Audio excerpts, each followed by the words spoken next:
Hello friends. आज हम लोग अंग्रेजों की भारत विजय के बारे में जानेंगे।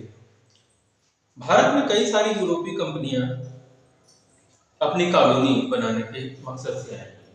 ये वो देश थे जो अपनी कॉलोनियां और भी जगह पर बना रहे थे।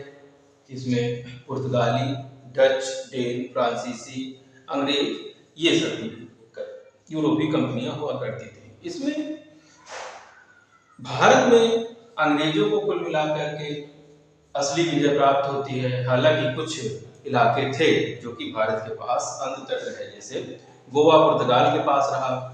वहीं पर जो फ्रांसीसी थे वो पौंडीचेरी, कराईकाल, माहे, यानम इन सभी जगहों पर बने रहे और बाकी जगह पर ब्रिटिश सरकार राज करती रही।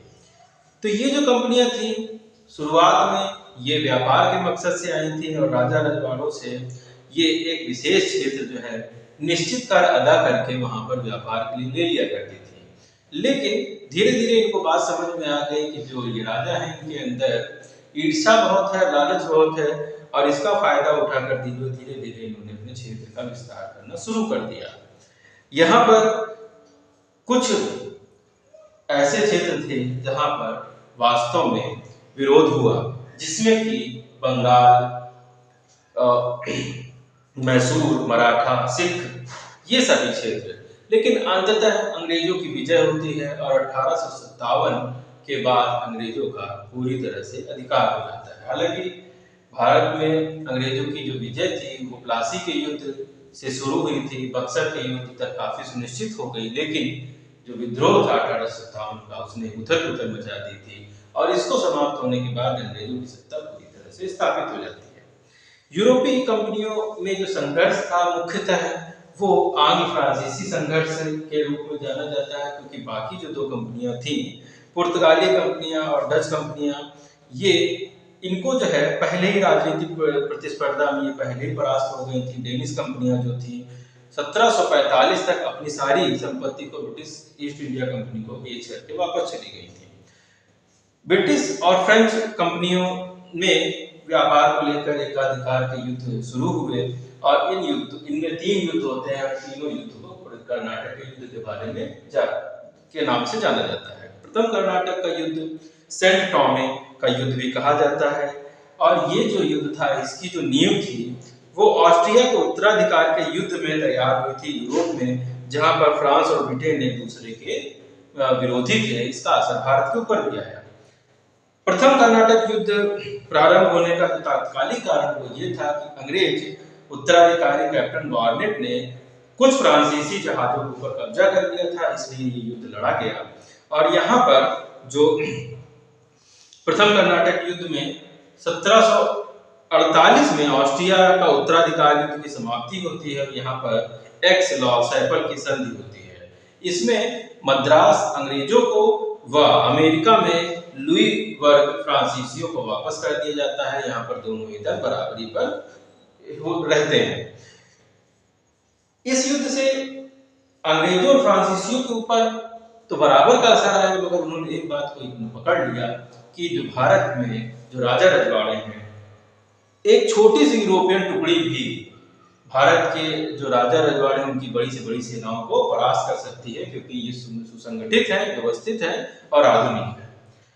फ्रांसीसियों का सत्ता का जो संघर्ष था वो फ्रांसीसियों का जो प्रभुत्व था वो दक्षिण की तरफ फैला हुआ था और जो राजा रजवाड़े थे वो अपनी समस्याओं के लिए ये यूरोपियन कंपनियों की तरफ दौड़ते थे, जिसमें कुछ को फ्रांसीसी सहायता प्राप्त हुई, कुछ को अंग्रेजों की सहायता प्राप्त हुई।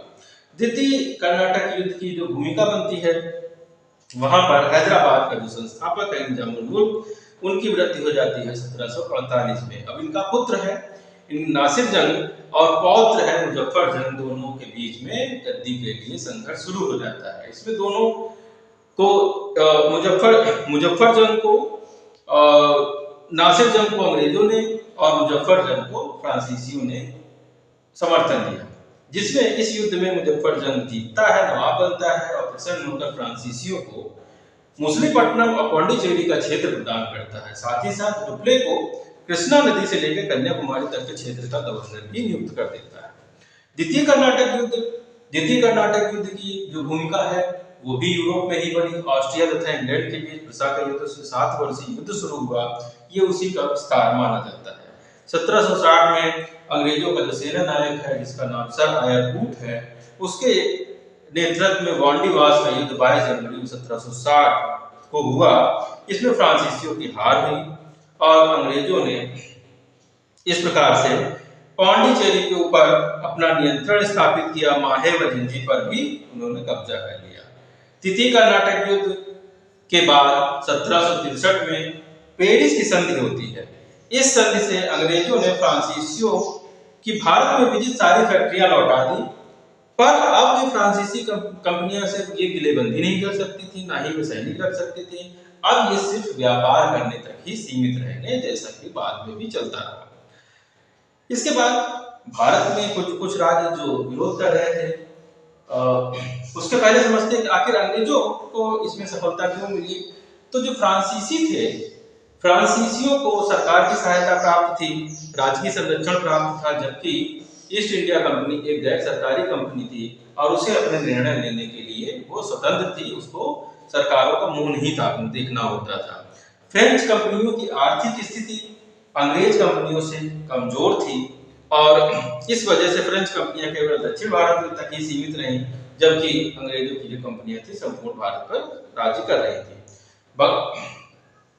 बंगाल में एकाधिकार, बंगाल के अधिग्रहण के बारे में अगर जाने तो अंग्रेजों ने बंगाल का अधिग्रहण 18वीं शताब्दी के उत्तरार्ध में किया, जो कि 1757 से 1764 के बीच चलता रहा, जब यहाँ पर नवाब सिराजुद्दौला मीर जाफर मीर कासिम जो है अपनी संप्रभुता कायम करने में असफल हुए। 1756 में बंगाल का नवाब अलीवर्दी खां की मृत्यु हो जाती है और उसकी मृत्यु के बाद सिराजुद्दौला जो होता है वो बंगाल का नवाब बनता है और सिराजुद्दौला ने कलकत्ता पर आक्रमण करके अंग्रेजों को वहां से भागने पर विवश कर दिया। अंग्रेजों ने भागकर फुल्टा द्वीप पर शरण ले ली। सिराजुद्दौला ने 20 जून 1756 में 146 अंग्रेजों को एक कोठरी में बंद कर दिया था, जिसमें कि सिर्फ 23 ही जिंदा बचे थे। इसे ब्लैक होल घटना कहा जाता है। नवाब सिराजुद्दौला ने मानिक चंद को कलकत्ता का प्रभारी बना दिया, मगर मानिक चंद जो था वो रिश्वत देकर अंग्रेजों को उसने किला सौंप दिया। सिराजुद्दौला को फिर मजबूर होकर अलीनगर की संधि करनी पड़ती है, संधि के लिए विवश होना पड़ता है। सिराजुद्दौला के षड्यंत्र में उसका एक अंग्रेजों के साथ साथ बहुत सारे लोग जुटे हुए थे, जिसमें प्रमुख जो है वहां पर सिराजुद्दौला की मौसी घसीटी बेगम, मीर जाफर, नवाब शौकत अली, राय दुर्लभ, जगत सेठ, मानिक चंद, खादिम खान, अमीचंद प्रमुख थे। सिराजुद्दौला के साथ अंग्रेजों का प्लासी का युद्ध होता है, जो कि 23 जून 1757 में होता है और ये युद्ध भारत में अंग्रेजों की 200 साल की नियति को तय करने वाला युद्ध माना जाता था और ये युद्ध ईस्ट इंडिया कंपनी और नवाब सिराजुद्दौला के बीच लड़ा गया। यहाँ पर मीर जाफर और राय दुर्लभ अंग्रेजों से जा मिले और ये एक प्रकार से विश्वासघात का युद्ध था, जिसमें सिराजुद्दौला भागकर मुर्शिदाबाद चला जाता है, जहां पर बाद में उसकी हत्या कर दी जाती है। इसके बाद बक्सर का जो युद्ध है वो 22 अक्टूबर 1764 को लड़ा जाता है। ये एक निर्णायक युद्ध माना जाता है और अंग्रेजों की सेना का नेतृत्व इस समय हेक्टर मुनरो कर रहा था और मीर कासिम की सेना का नेतृत्व गुरगिन खान के द्वारा किया जा रहा था। यहाँ पर बक्सर के युद्ध में शुजाउद्दौला, मीर कासिम, शाह आलम द्वितीय की सम्मिलित सेनाओं को अंग्रेजों ने परास्त कर दिया और इसमें से शाह आलम द्वितीय अंग्रेजों की शरण में भाग गया। नवाब शुजाउद्दौला कुछ दिन विद्रोह करने के बाद उसने आत्मसमर्पण कर दिया। वहीं मीर कासिम दिल्ली की तरफ भागता है और वहां उसकी मृत्यु हो जाती है। इस प्रकार से अब अंग्रेजों के पास कोई भी विरोध करने वाली शक्ति नहीं बचती है और बक्सर का युद्ध कहीं ना कहीं अंग्रेजों के लिए निर्णायक साबित होता है। बाकी